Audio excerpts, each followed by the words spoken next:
Hello and welcome to Quick Charge. I'm Mikey G, and it's Saturday, February 10th.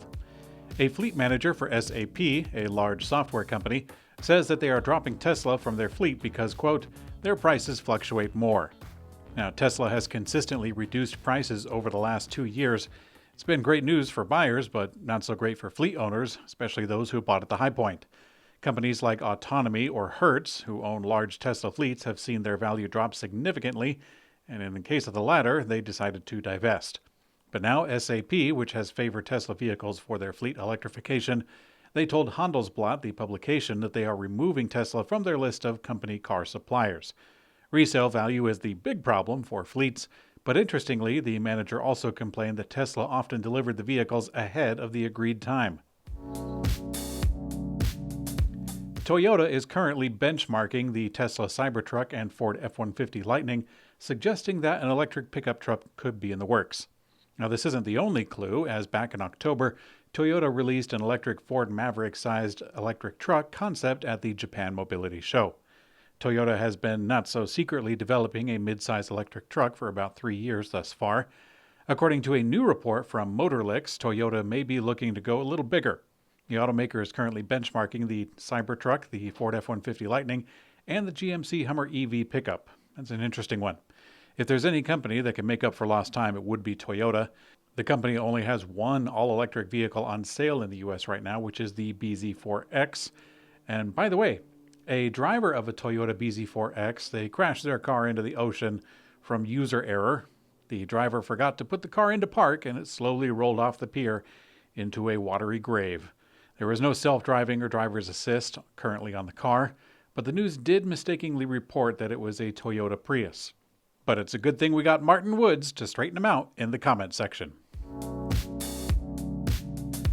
Volkswagen confirmed a Volkswagen-branded electric pickup truck is not in the plans for the United States.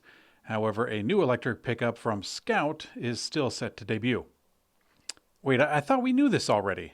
Maybe it wasn't official, but at least in the back of my mind, I assumed that this was already the case. I guess it's official now because the Volkswagen Group America CEO told Motor Trend at the Chicago Auto Show, quote, it is not in the plans anymore. The Volkswagen EV truck plans for the USA were tossed around in public announcements, but things got a little more crowded when Volkswagen acquired the rights to the iconic Scout brand back in 2021. They confirmed plans to resurrect this brand as all-electric. Scout is expected to debut their first electric truck and SUV in the third quarter of this year. As a matter of fact, Volkswagen confirmed that the design for this vehicle is 85, 90, 95% of the way there. That's their words. They said, quote, 85, 90, 95% of the way there. 7 months after 7 major OEMs shared plans to join forces and implement a new EV charging network of over 30,000 piles in North America, the joint venture, which is now called IONNA, has officially received regulatory approval to begin operations. Back in July of 2023, BMW, General Motors, Volkswagen, Hyundai, Kia, Mercedes-Benz, and Stellantis announced plans to join this venture and expand charging infrastructure in North America. The CEO that will initially lead this venture is Seth Cutler, who worked as a senior vice president of technical operations at EV Connect and was most recently the charging network's president and COO. His career to date also includes roles at General Electric and the early days of Electrify America. The joint venture anticipates that its first EV charging stations will open to the U.S. this year, and they have plans to expand to Canada at a later stage. Now, speaking of charging, Walmart is kicking off plans to build and remodel hundreds of stores in the U.S., and those plans include installing DC fast chargers. The retail giant says that it's going to remodel 650 stores across 47 states and Puerto Rico over the next 12 months. And they will build or convert more than 150 in the next 5 years.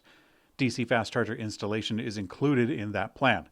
Now, the retailer stated that it is, quote, working on developing a coast-to-coast network of affordable electric vehicle fast charging stations we hope will make EV ownership a more convenient and accessible choice for Walmart shoppers and associates.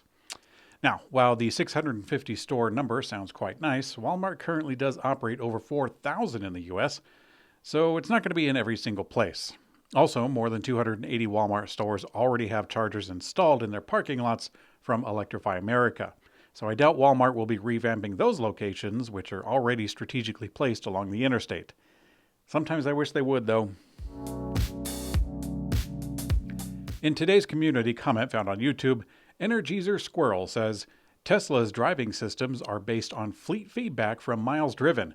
Given the Cybertruck is still a newborn in machine learning terms, it's only natural that it will take a bit of time for the cyber brain to learn to drive in an entirely new form factor vehicle. Like waking up in a new body and having to relearn where your limbs are and so forth. Even Sandy Munro was uncomfortable with its dimensions at first, yet he's still a huge fan. Give it time. Well, that's very interesting, Energizer Squirrel.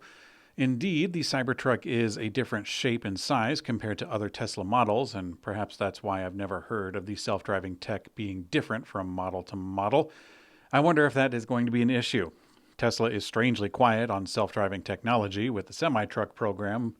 I had just chalked that up to Tesla trying to encourage truck drivers to use the platform while their job is slowly being replaced.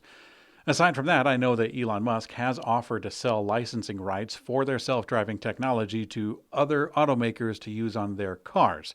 Now, I know Elon is optimistic on the capabilities, but if Tesla needed months' worth of data from actual drivers before beginning to release that software, I would think that that could be problematic. Quite so.